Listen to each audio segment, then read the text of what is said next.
Hey, we're live. Are we on? Yeah. Yes. Oh, good. Hi. Hey guys, we're back again to try this Facebook Live thing.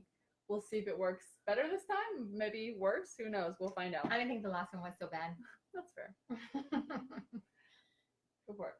So last week we talked about caregiver burnout. And so we thought this week we would talk a little bit about what it takes to be an effective caregiver or essentially an effective therapist. We're both therapists. And so we know that there's certain qualities, a lot of times you'll hear people say, like, I have no idea how you guys actually do this. So we thought today we would talk about some of the qualities that it requires in order for you to be a good or an effective therapist or a caregiver at home if you happen to have a loved one who's living with you. But I wanted to point out, I made a suggestion to Jessica today that since last week we talked about caregiver burnout, that maybe this week we would make sure that we did not have caregiver burnout because we've had a lot of really busy Interesting weeks. days, interesting patients. Yeah. So to be transparent, just to start it, I just wanted to let everybody know that we've got wine. Cheers. Cheers. So I love these glasses. Can you see what it says? Oh, right there. I'm here for the booze. that's because it's always Halloween at this house. All right. So we'll get into it. Yeah. So we came up with a list of what we think are some of the priority ones. There's quite a few. There's about 15 characteristics that we believe are truly you need to be an effective therapist or caregiver. There's a few extras that we don't think are absolutely crucial to be an effective therapist, but we think they're just kind of bonus ones. We think that they'd be really good if you had them or tried to implement them if, like, say you're not as good at one of them. So things to work on. Yeah. So with that, we will get started. So one of the first ones we're going to start with is being caring or compassionate. So obviously that one's a given. You don't want to be like, oh, I hate people and I'm going to start trying to work with people. That's like one of the crucial ones. So as far as being caring, you really genuinely need to care about the individual that you're working with. And sometimes that's hard because you could get someone who really doesn't care about you or care about what you have to offer. So you really have to care sometimes even when someone else doesn't care. Or sometimes, when they're having a hard time realizing the benefits of therapy or when they're having a hard time in general, like a bad day. So you really need to care. Starts with caring. And that's one of those we say all the time, you can't teach someone to care. So you just really, if you that don't. That is my infamous line. I can teach you a lot of things, but I can't teach you to care. So. Oh, look, my sister. Hi, Ash. I love you. Hi, Candy. All right. The second one, it's probably not one I should be doing. It's patience. So most anyone who knows me knows I struggle with patience. But it is something that you have to have. And what's really interesting, though, is, and I think a lot of teachers who might be watching this may also say the same thing, but at work, I have the patience of Job with my patients. I mean, I have dementia patients I work with all day long. It takes them 6, 7, 8 times to get it right. And I repeat myself and repeat myself and repeat myself. And the entire time I'm treating them, I love it. Calm, cool, collected. But let me get home and have to repeat myself 5 times to somebody else. Oh, boy. But if you are a therapist, you already sort of know. I mean, as we get older, the processing takes a little bit longer, whether you're working with adults or you're working with kids. Still takes a lot of patience. You have to make sure that you are not only having enough time to process the information, but then also probably having to repeat yourself. So one task that you think would take you 6 seconds for a normal person might take you 6 minutes for the person who's impaired. So I think that that's one of those things that we work on every day. I mean, isn't there some sort of saying like, Lord, give me patience, and I can't remember what We're so bad at the sayings. I when know. We're like, you remember that one saying? No, we don't. Yeah, there's something, but I can't remember. I'm sure my mom has it posted on the wall. And I think there's also like even just not just patience with that person, but also the environment. So like I've been in a room where it's like, this person can't hear me. This person can't hear me. I'm yelling. And then the wife or someone comes in. Well, they don't have their hearing aids. We lost them in the transit, in the emergency room or whatever, because they're in this situation where they're not normally in a nursing home or they're not normally here without their hearing aids. And, here I am trying to rush them through like, why can't you hear me? And you're like, oh, well, maybe I should just, have some patience and be okay with the fact that this isn't their ideal situation either. Like, they didn't really want me to be here yelling at them either. So, and since I just want to point out, since I know there's some other therapists on, if you think of characteristics that you need to be an effective therapist, we'd love for you to put them in the chat box, because we'd love to talk about those too, in case we've missed any. Yeah. We'll give you the ones we think, but we'd love to hear your feedback. Okay, so being caring, patient, and also attentive. The third one is being attentive. So not just, okay, yes, I'm caring about this person, but really paying attention to, and maybe if it's your specific, your session that you're trying to have, and you're noticing that, wow, they're a little more tired right now, or they're not doing as well today as they were before, or whatever it is, being really attentive to what's happening, being present, not just like, okay, well, we're going to work on this, and not paying attention to the fact that this is not a just right challenge. This is actually way too hard for the patient, and they're struggling. So now they're getting frustrated. So they're not doing as well. And now you're actually going backwards instead of forward. So being really attentive to what they can do and what they need to be able to do. So anything to add to that one? I feel like I think that's good. The next one is dependability. And I think this goes for everything in the medical setting. In life. Yeah. And it's funny that Medicare actually has a rule that says that if you abandon your patients, you can be held liable. So if you do not show up to work, if you are someone who had patients scheduled and you do not show up to work, you can be held liable for the decline in them. So it's one of those things that I think, like, if you are not someone who is going to show up day after day after day to make sure that what needs to happen happens, then you're probably not going to be a good therapist, because at the end of the day, that person normally, when you're seeing them, is already impaired and needs your help. So if you're not dependable enough to go there and show up and help them on an everyday basis, or every week basis, however much it is they need, you might as well give it up. I mean, going to see someone once every week or once every 2 weeks for someone who's impaired probably isn't going to help them much. So if you're not going to be dependable, you might as well not even bother. Send them to somebody else who is. Yep. For sure. Oh, look, my sister wrote, that's right.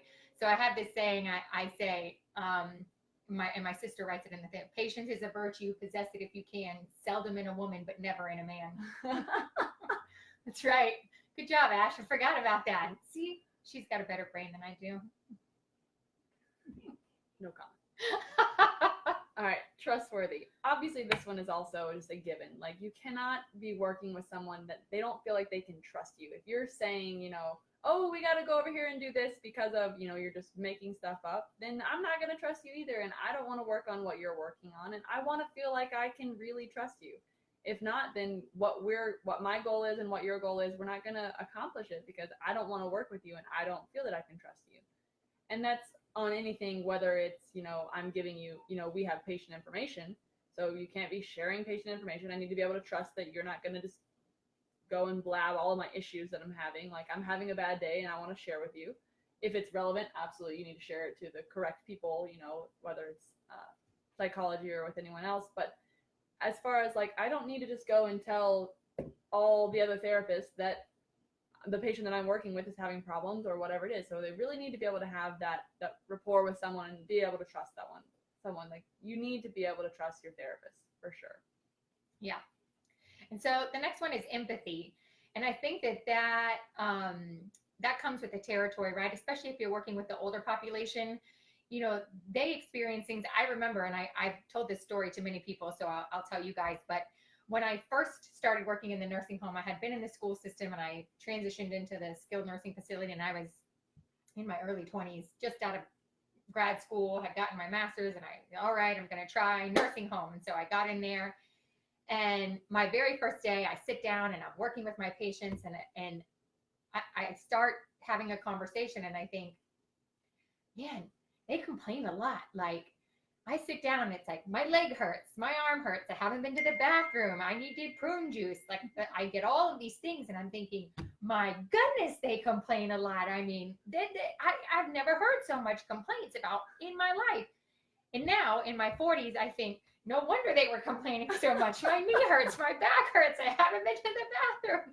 And so I think that's one of those things that, as you're younger and you haven't experienced those things, it gets hard to relate. And so you start to think to yourself, like, what's the problem with this? Let's turn that off. What's wrong with all these people? But at the end of the day, like if you don't have empathy and you're thinking these are just chronic complainers and you don't really care about what they have to say, you lose that relationship that we talked about. Like, how is the person going to trust you and do the things that you want them to do when they think I tell you things and you don't seem to care? I think it comes where you have to have a mutual respect for each other. You understand what they're going through, they understand the challenges that you have, and then they want to do better, so they work for you. Yeah, so funny. I love that story. Okay. Oh, good. I get positive. You need to be positive. Just like she was saying, like, yeah, if someone's complaining, like, you can't just be like, yeah, your life sucks. Like, you cannot just be so negative, or even just like allow like be realistic, because technically maybe that day their life does kind of suck, or you know your day kind of sucks too. You're like, yeah, that try was shitty. You should try better next time. Good. That was no good. A little more work next time, huh? But sometimes you just need to be that positive, kind of like, I mean, although we're therapists, but like kind of like that coach. Like, all right, I'm giving you a pep talk. Do you want to be here? No, you want to be home. In order to get home, we need to be able to do X, Y, Z. I'm just going to give you that pep talk to be like, let's go. I know that you're not feeling that great. And, you know, we all have bad days, but is this a day of I can't do it, or is this a day of I don't want to do it? And, you know, if you get that, well, I don't really want to. And then I'm like, okay, do you want to stay in this bed for, you know, all day, or do you want to get out and go do something? Oh, well, I guess I could do something. All right, I've reworded it instead of you have to or whatever it is, I've come at it with a positive twist and said, let's go. Like, this is not the ideal situation, right? We don't ideally end up with a therapist saying, hey, we got to work today. That's not the ideal situation. So coming at it with a positive attitude and having a little bit of empathy, knowing that they're having a rough day, but still kind of coming at it with a positive attitude. And then, flexibility. This is huge, especially now. You know, I think that we all go into, right, every good therapist, especially if you're a new therapist, right, you make a plan for a patient. So you see your list of patients and you think, all right, like, I know what I'm going to work with all of these patients. This person needs this and this person needs that. And this is the activity I'm going to do. Interventions. Exactly. And so you're like, I've got it down. I've got, you know, this is what we're working on. And then you go that day and they come in and the person's like, not today. I'm not leaving my bed. I have a bellyache. My son's coming. I can't leave from here. And if you are someone who's inflexible, right, your whole day gets a wash, because you now are thinking, I had all these things set up and now them are working. And then it seems like it's the domino effect, right? One thing goes wrong and then your whole day is shot. And I know everyone can attest to that, right? Everyone's had those days where like the first thing happens in the morning and it just doesn't improve. The whole day is bad. Yes. The whole day. Yes. And we've all had those days. But in therapy, when you're working with someone, especially if you're working with a dementia patient or someone that you can't really rationalize with, or you can't really like do reasoning with, flexibility is key, because a lot of times it's like, all right, they don't want to do what I want them to do. So let's do what they want to do and let me incorporate that into the goals that I have for them. I can't tell you how many times where I've gone in and said, all right, you know, today we're going to work on, you know, word finding. And then I don't want to do that. Yeah, I'm like, yeah, you asked so many questions. My goodness, I don't want to talk today. And that, you know, and so then you're thinking, okay, well, what do you want to talk about? Well, I want to talk about my daughter, and she didn't come by yesterday, and she's supposed to bring me my blanket, and it didn't come back. You know what? So then how do we work with word finding with that? Then, you know, we go around. It's like, okay, what else has she ever forgotten? You know, if they want to complain, let them complain. Let them do word finding as they're trying to figure out who in the world they're complaining about. Use that for word finding. And so I think that that's an important part of any therapist, is to kind of say, okay, this is the plan I had. It's not really the plan that's going to happen today. So let's move in this direction and then see how we can reach their goals for that.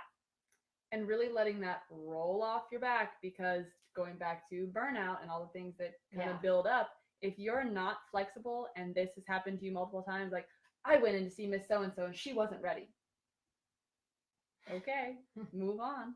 Yeah. Like, I mean, that's going to happen. And so is Miss So-and-so throwing up and not feeling good that day. That's going to happen too. You can't then go in and say, well, I need you to be ready. You need to no, like, you just let it go and you move on to the next thing, or whatever we can work with, or maybe we can modify and do something different that day. And it also ends up being a good session. But if you're not flexible, it's a wash. Yeah. Yeah. All right. being realistic. Oh, such a good one. So I just got positive and also realistic, and they are different, and you do need both, and you need to know when to use both, because sometimes you do need to be that cheerleader, and you need to say, go, you need to get up, come on, we got to go, or we really need to work on this, whatever it is. But sometimes you need to be really realistic in your goals and making sure that they're not too big or too small or whatever it is, or that they can actually accomplish something, or really being realistic in your time management and being realistic in like how much time you have to accomplish something, being realistic in the actual patient's ability or where they're going to discharge to. There's so many times that you need to be realistic about every process, because again, we're not working with, we're working with people, and people are different. So it's always going to be different for someone. You can't just say, well, I just had somebody with dementia and they were able to get to an assisted living. Well, this one might not be able to. So we need to be realistic with this individual, this one person, and what can they accomplish? And are we making appropriate goals for them to accomplish that?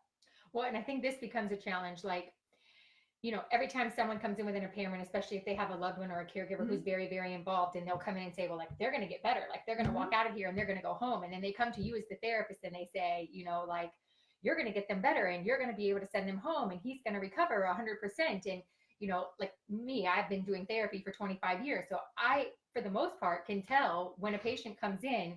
After I do my first couple of sessions, I pretty much know where they're going to end up. I mean, experience speaks for itself. So, I think it's really important to be realistic with the family members, because I think, and we have one particular patient that I'm thinking of, that we work with together, that, the whole family is in denial. And no matter how many times I say, this person is never going to walk again, this person is never going to be able to dress themselves, this person is never going to be functioning cognitively at a normal place anymore, they don't believe it. They still believe 2 years later, after 2 years of direct therapy, 4 times a week, 5 times a week, that this person is going to get up and they're going to walk out of there.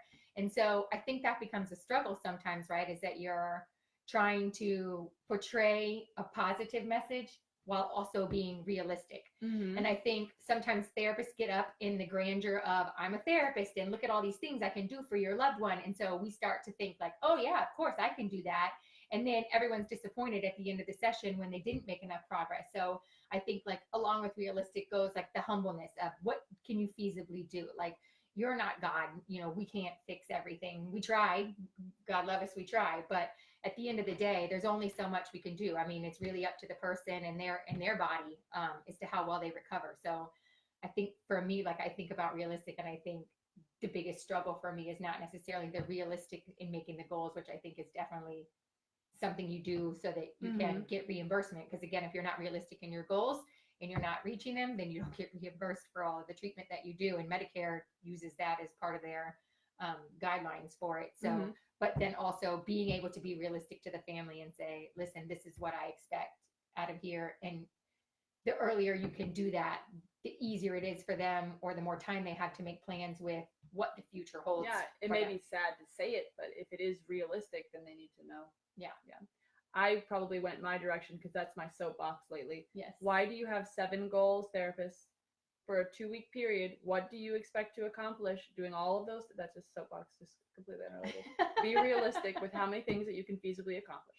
Yes. All right. The next one is knowledgeable. I'm gonna get a drink after that. Yeah. And this one, right, is really tough as a therapist, because I feel like even after 20 or 25 years, I'm still learning, right? I feel like I know a lot about a lot. We all have our specialties. I love dementia. I love swallowing. I love cognitive impairment. And I feel like those are really good in terms of my skill set when I'm talking about giving speech therapy. But, I don't know so much about voice. Like, I know a little bit, I don't know a lot. I can get through the first several sessions, and if you just need, basic stuff, but if you've lost your voice altogether and it takes a lot of surgery and things like that, that's someone I would refer out to the ENT. Those are things that I don't know. And so I feel like that's always a struggle for therapists. There's so much to know. Medicine is so complicated. And so if you are someone who, isn't necessarily, did I lose him? Oh, hold on. Oh, hello. I hope you guys are still there. There we go. So, if you are someone who loves learning, then you're always gaining that knowledge, and you're always kind of, I think sometimes, like, and I say this a lot, but I'll be working with someone and then all of a sudden I'll read something and I'll be like, oh yeah, I forgot about that. Like I used to use that a lot. Now I don't use it so much anymore. Like, so I feel like that knowledge base that you have sort of like waxes and wanes as you go through, like depending on what types of patients that you're working on. But if you are someone who's really good at retaining the knowledge, you'd be an excellent therapist because there's so much to know. And I think there's a difference too, like we talk about being like a generalist or like being a specialist.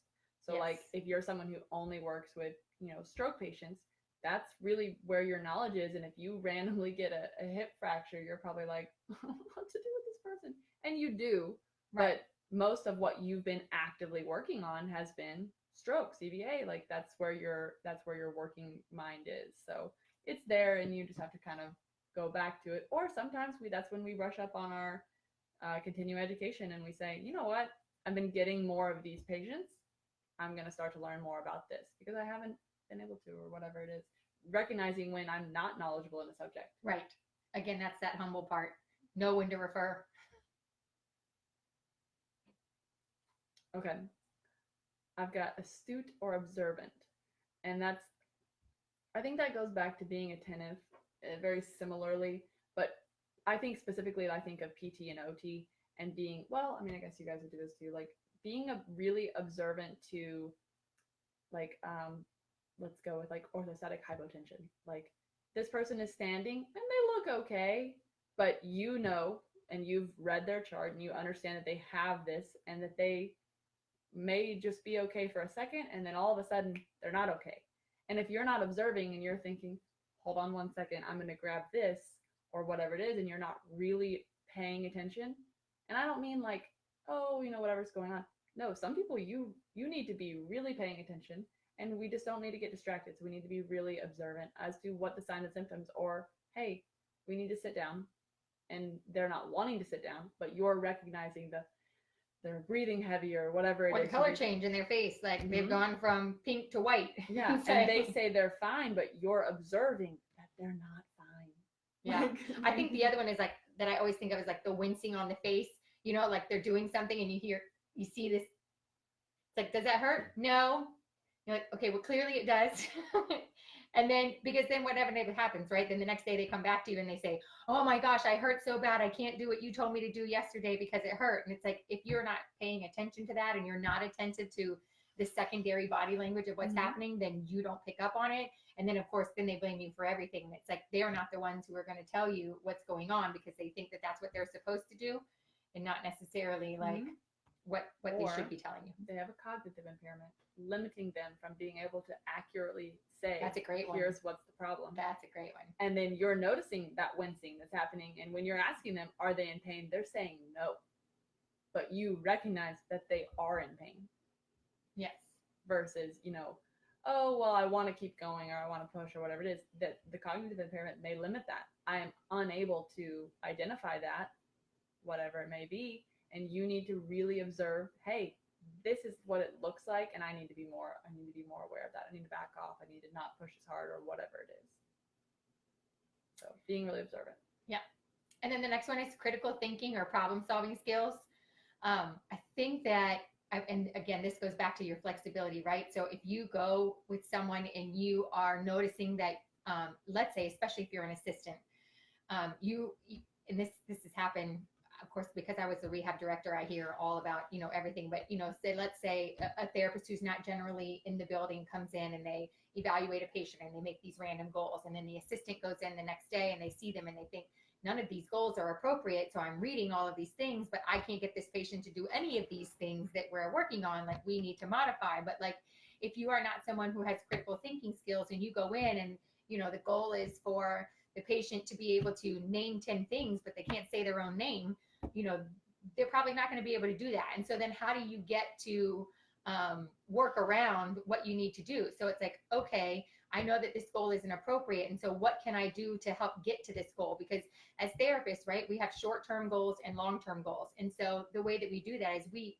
normally, your patient or the caregiver of the patient will have an ultimate goal of where they want to be. By the time they get done with rehab, I want them to be able to take their own medication. And then I want them to be able to dress themselves, but there are many, many steps that go in between there. Like we don't just go from not talking to taking, having whole conversations, and we don't go from being completely confused to, oh, I can take all of my medication by myself and I don't need any help. And we don't go from, You mean it's not magic? It's a therapist? I had no idea.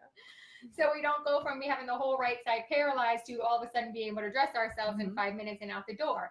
So I think those critical thinking skills are really thinking about taking the right approaches. And here's the other part of that, right? We have this standard way that we get to someplace. Like, okay, if I'm working on a particular goal, then I normally do this step first and this step second and this step third and this step fourth, and then this is how we get to this goal. But sometimes that doesn't work. Sometimes you go to step number 1 and it works great, and then you get to step number 2 and it all falls apart, and now we never move from step number 2. And so without those critical thinking or those problem solving skills, you're thinking, okay, this isn't working, so what can I do to get around there and yet still end up in the same place? And I always think I explain this like, there's not a straight line to the destination all the time. Yes, we talk about this all the time. Yeah, the most efficient way is to go from point A to point B in a straight line, but sometimes that's just not going to happen. And so what inevitably ends up happening is you might get 1 step or 2 steps, but then, we're going to go around. There's a big log and we're just going to go this way, and then we're going to keep going. And so, those problem solving skills kind of really help you with figuring out, if this isn't working, what else can I do? Why was there a log? I don't know. Logs are hard to get over. Isn't that what they normally tell you when you have an obstacle? Was a good one. What other obstacle would you have? But literally anything but a log. Have you ever just come across a log in the path? Yeah, nature. Go ahead, granola. Oh my God, I'm crying. All right, we're going to move on from problem solving. You and your tree farm should know there's a log there. Okay, being a good communicator. So this is also extremely important, not only with the patient, but also the family member, also the director of rehab, also the administrator, everyone in the building, whether you're in that kind of facility, or even if you are home health and you need to communicate maybe with their nurse that comes by or whoever it is, you really need to be effective at communicating, not just, I've been seeing this. Okay, well, when have you been seeing this? Or did you document anything? Or, why is this the first time I'm hearing about this, or whatever it is? You need to be effective in your communication style, and also to getting to the point. And also you're not confusing, you're easily understood, and you're communicating it to the appropriate person. So, I could say to the patient all day with the cognitive impairment, I need you to do this, I need you to do this. Well, that may not work. So I need to communicate it to the appropriate person first. And then I need to communicate it in a very direct style. So I need to give them exactly what resources and information they need to accomplish that. So being a good communicator too, and understanding, I would say not just, who and where, but really an effective communicator. Really, we talk about being direct communicators a lot. You just really need to get to the point. A lot of times you're working with someone who does have a cognitive impairment, or you're working with a big thing. Or you're working with an individual whose family members have never been through anything like this. So they don't even really know what you're talking about when you're saying, I need you to speak to the social worker, you need to fill out this form, whatever it is. Yeah. And they're like, what? I don't know anything about this. POA, what is that? Yes, we need a power of attorney because, whatever it is. Like, this is off on a tangent, but pretty much you need to communicate effectively and to the appropriate person who needs to end up with the information. Yes. And to make sure that the patient understands you. I mean, if you are like me, I'm a fast talker, but I know that when I'm treating my patient, I have to slow down.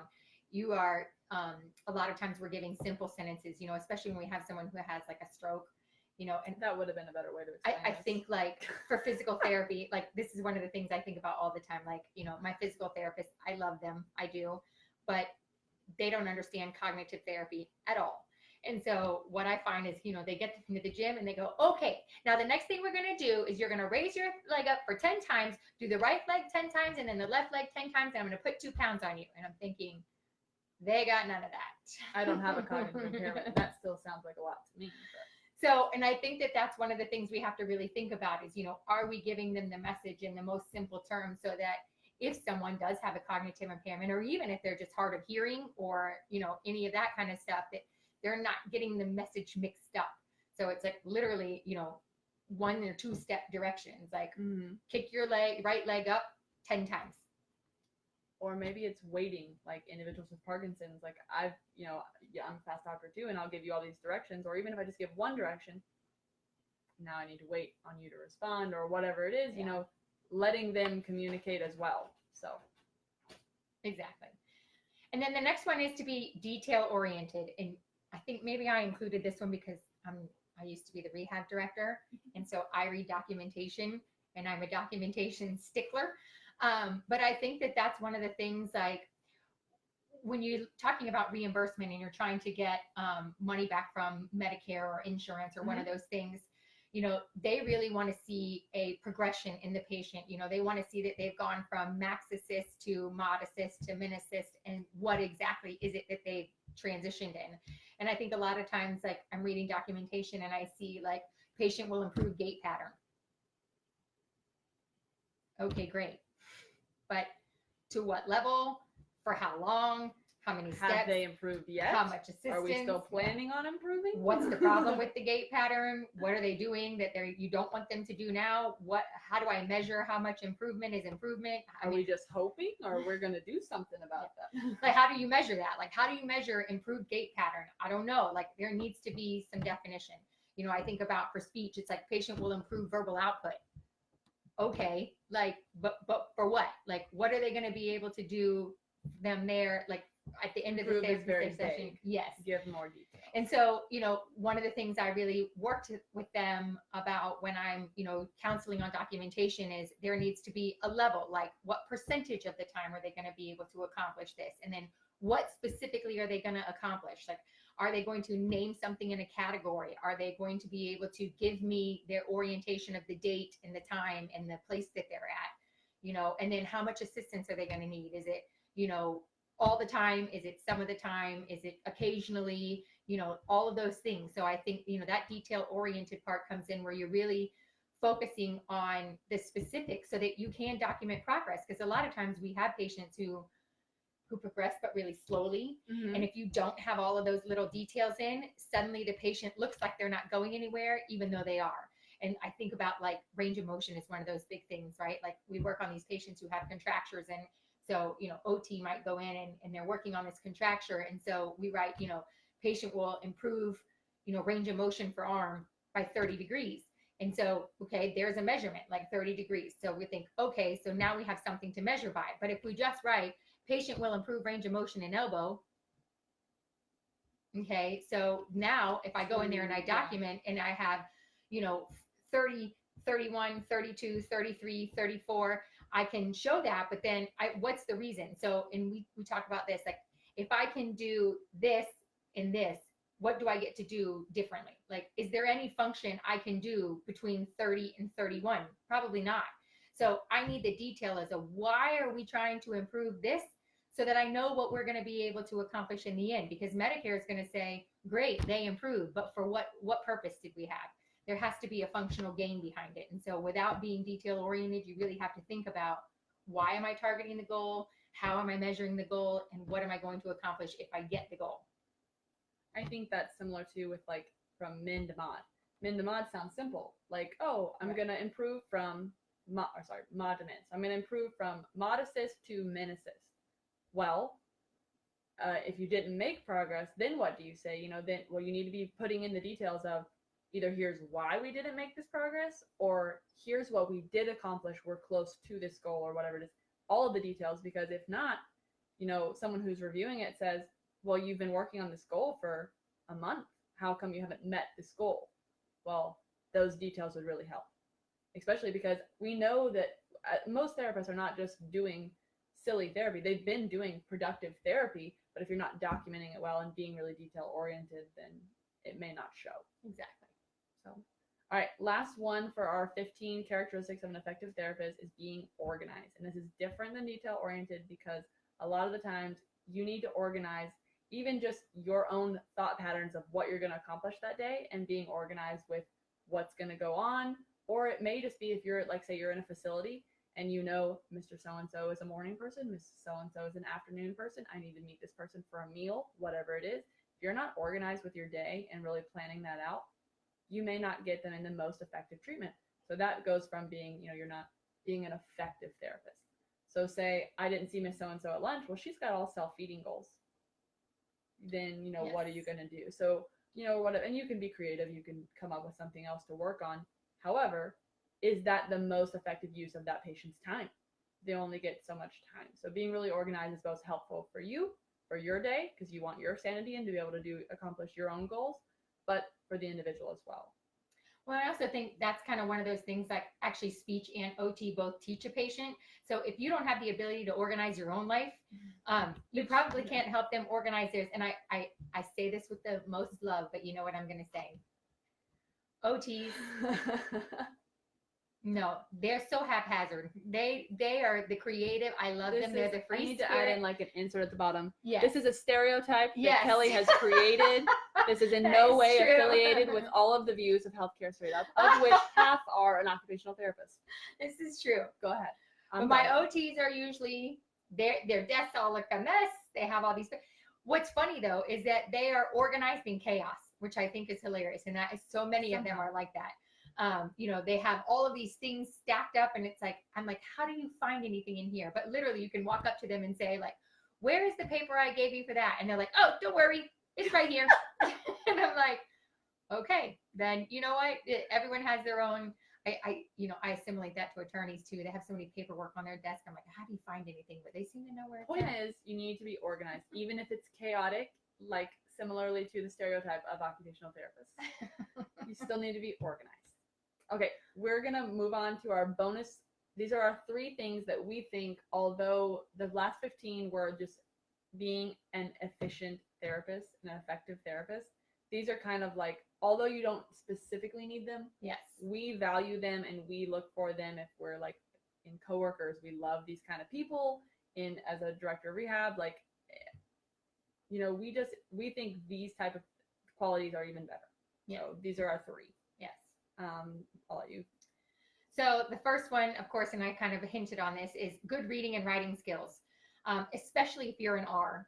The registered therapist, the one who's writing the goals, right? If you don't have good reading skills, everyone who's ever tried to read a medical chart knows there is so much lingo in there to know that, even 25 years later, I read charts and I'm thinking, I got to look that up because I don't know what that is or what that means. Or they've made that up. Let me just, sometimes they'll make up an abbreviation. I'm like, I've never heard this abbreviation. I'm like, because it doesn't exist. Yes. And so you're reading 40 pages of history and physical on a patient. And so if you don't have good reading skills and you're not able to really process what you're reading, it makes it really hard to go in for an evaluation because, you might see someone who supposedly has a hip fracture. And so you're thinking, okay, they just have a hip fracture, no big deal. And so you go in there and then as the physical therapist or the occupational therapist, you go in and start working with them. And then, you start to notice, man, something's different about this patient that's not like every other one. Where if you didn't read the H&P right, then you notice that, oh, this person has TIAs. So this could be what's happening, why the person's not processing the information. And I need to make a referral or I need to change the way that I do this. Or maybe I'm going to train this person and they're going to forget it the next day. And I can't figure out why this person is scoring normal on a cognitive test, but then I realize that this person is having TIAs. And so I keep retraining something over and over and over again and can't understand that one day they remember and the next day they don't. So those reading skills really come into play when we're not kind of paying attention to all of the things and processing all the things that we're reading. And then of course, the flip side of that is the writing. Are you appropriately writing what is happening in your therapy session? I think in every company I've ever worked for, it's tell the story. All of your documentation should tell the story of the patient. And so if you are someone who's not writing down essentially what they're doing and what this person is, and I used to do this as training for them, is I used to give them each other's paperwork and I would black out the name of the patient and see if the other disciplines could figure out from reading the paperwork whether or not they knew which patient they were talking about. Because at the end of the day, that's exactly what the documentation should look like. You shouldn't have to know the patient's name to know who it is that you're talking about if you're really doing good documentation. So good reading and writing skills not just make you loved by the DOR, but also allow the patient to really have someone take over. Let's say, you're going on vacation and you're the person who normally treats them. But if you don't have good documentation in place, then the person who picks them up for the week that you're gone essentially has no idea where you're at. And so that week becomes a wash because they don't know where you were to begin with because you didn't have good notes before. And they spent a week now doing things that weren't really appropriate for their treatment plan because they didn't have anything to go off of. I think another one that gets me, we try not to talk so much about like, well, insurance won't cover or whatever it is, but in a way you do need to do that because a lot of your patients won't get continued therapy if insurance doesn't cover. They don't have other resources. Right. So when you're talking about not being good in your writing style or not appropriately documenting things or not really telling the story, then you're doing your patient a disservice because they're not going to get, like we've all had those, oh, insurance is cutting Miss So-and-so. And we're like, what? She's making so much progress. Did you write that? Yeah. Did you write that they're making this progress and it's slowed due to whatever deficit or whatever problem's going on? Or did you simply say progress or whatever it is? And that's where we talk a lot about that is, although we don't want to say we're just writing for the insurance company, you do need to do an appropriate and well-written note so that they understand, hey, here are the factors that are happening. Here's why we couldn't make this progress, but she's still working. Well, reimbursement is a big deal regardless of who's paying, whether it's the insurance company. I mean, even a private pay patient isn't going to continue to do therapy if they can't see any progress. It's a big deal. So although we don't think it's 100% required, we think it is, we should all be working on it. These are kind of our bonus ones because we think you should be working on it. I mean, we all need it. I mean, we all do. So this one I really enjoy. So just the same as, you know, we preach all these things, like make sure you're getting a lot of sleep, make sure, you know, good nutrition so that when we come in to work with you for therapy, you know, you're getting appropriate nutrition and you're not exhausted and you have enough energy and you have all these things. Well, are you doing that?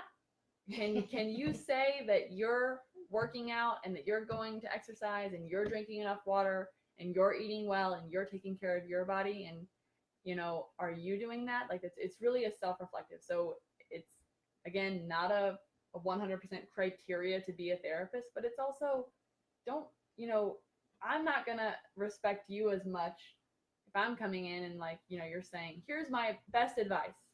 You're like, do you do that? You know, well, no, well, I haven't been to the gym in a while or whatever it is. You know, I think about the COPD patient, and we've had this so many times, and I've had this happen, right, where we're telling them, like, don't smoke anymore. Like, you're already on oxygen. You already can't breathe. You shouldn't be smoking. And the therapist is telling them the same thing. You shouldn't be smoking. You're already on oxygen. And then they go outside, and what do they see? They see the therapist out there smoking. And the COPD patient says, so you would tell me not to go smoke because you see I'm on oxygen, yet here you are out here smoking a cigarette. And then what do you say? Like, you're like, yeah, do as I say, not as I do. I mean, it sounds hypocritical. That's a cardinal one. Like, right. That goes back to anything. The do as I say, not as I, like, no. Right. Practice what you preach. Yeah. And also, we talked about it last time we were on here. Like, if you're not paying attention to your own physical body, you're not, you know, practicing what you're preaching, you need to take care of you also. You know, we as chronically as caregivers and therapists, we want to help the individual. We want to help the patient. We want to do more. But you need to also be paying attention and helping yourself. Because at the end of the day, how are you going to help others if you're not helping yourself? Well, and I think, and this kind of goes, you know, one of the things I think as a patient and a therapist relationship is a lot of times the patient really grows to respect you as a therapist, right? Mm-hmm. They're appreciative that you're helping them. They love how knowledgeable you are. They love all of these things about you. You're empathetic and you're patient and you're caring and you're knowledgeable and you're helping them and you're dependable, and there's all of these things, and they start to admire the person that you are. They say, you know, thank you so much for being here and thank you so much for helping me. But then if you go and do something that isn't admirable, it kind of changes their opinion of you. They're like, they do all of these great things, but then they do this one thing that seems like and whatever that thing is, whether it's, you know, that they're heavy and they don't work out, or they don't take care of themselves and they hardly ever sleep. Like, you know, they're burning the candle at both ends, and, you know, or they're, you know, telling you, you know, to eat healthy and then they're eating McDonald's or Burger King. Like, that's one of the big things where they're like, you know, you do all these things and you tell me all these things and I'm motivated because you do it. But if you don't do it, and they're looking at you as the person that they admire, and they think, well, you don't do it. So, and I admire you. So why should I? Yeah. What's the point? Yeah. Can't be that important because you're not doing it. Mm-hmm. And yeah, we talk about that a lot, but we think we should all be and we, again, these are all the ones that we're also working on, you know, like I can say, like, always a work in progress. Yeah, we're always working on it. That's why we have these at the end. They're always a work in progress. Mm-hmm. But And then the last one is creativity. And I think that this is one of those things, again, that's always a work in progress. Like we struggle sometimes, like with getting into the routine, especially if you've been doing therapy for a long time, or if you're a newbie and you haven't really had a lot of experience. And so you don't really know. Yeah, so it can go both ways. But, we talked a little bit about like getting a routine, like this is what I'm targeting. And so this is how you get there. Like I do this and then that, and then this and then that. And then, this is how I reach that goal. And so if you're not a problem solver and you're not thinking about, other ways that you can get to there, therapy can become boring. And then the patient doesn't or you'll want never to come. make it over the log. Yes. Maybe you can't climb it. You could go around it. Not if you're not creative.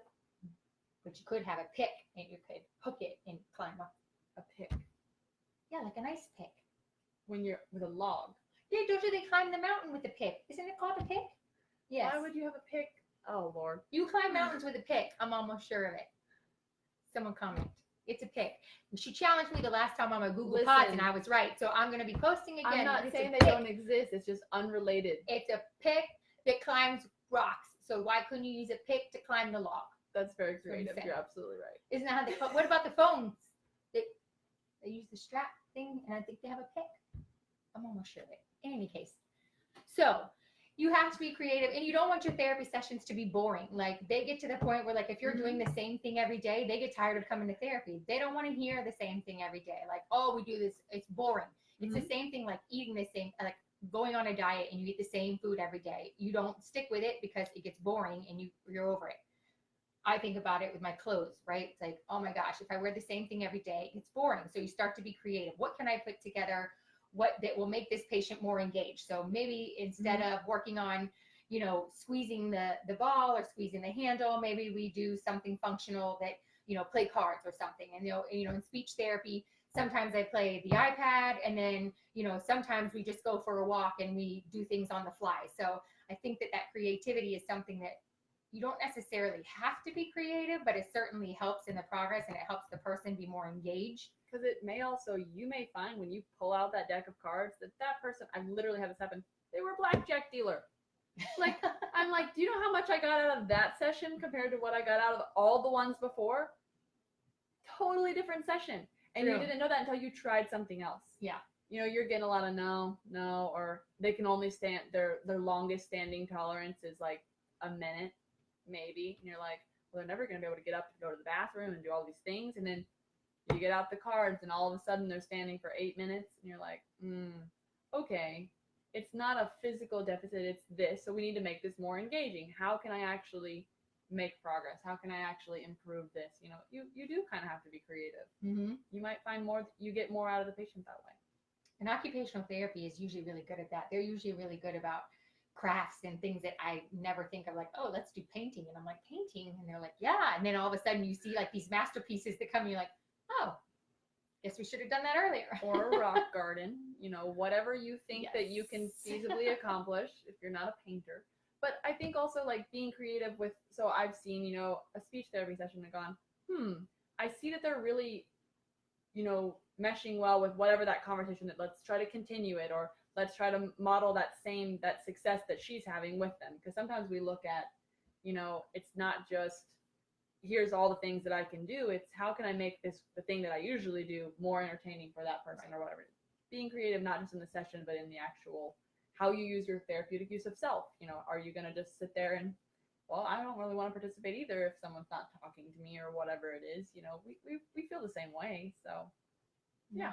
So those are our 3 kind of bonus ones that we think that we're kind of always working on. We're always trying to be more creative. We're definitely trying to practice what we preach. And then we're trying to be improve our documentation and reading skills. Yes. So yeah. And we'd love to hear if someone else has some suggestions. We'd love for you to add them into the comments, and we will add it in. I say we always feel like, again, we're always trying to learn. Lifelong learner. I would love to hear, like, even if you wanted to post, like, which one of the 15 you think is the most important? Like, what is or the top 3, maybe, like the top 3 that are a must-have. Like, I'd be interested to see, like, especially in Write Your Discipline, because I'd love to see, like, what PT thinks is essential and what OT thinks is essential and what speech thinks is essential. Like, that would really be interesting to see. Yeah. Well, I feel like we've gabbed a little bit too long, so we're going to go. But We really enjoyed doing this. We hope that you guys stick around for more of our tips and tricks and just us talking while drinking wine. So, cheers. Cheers. Bye. Maybe.